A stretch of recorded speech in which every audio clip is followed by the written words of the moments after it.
Rusiyanın prezidenti danışır. Həqiqətən çox maraqlıdır.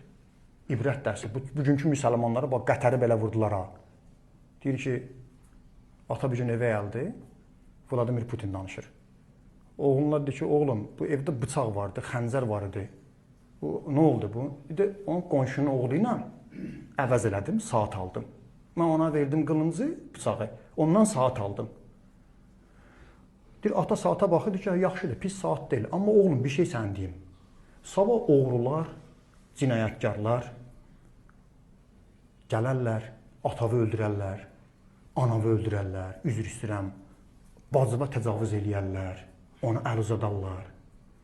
Sən həmin vaxtda müdafiə üçün nə edəcəksən? Sən çıxıb nə deyəcəksən onlara?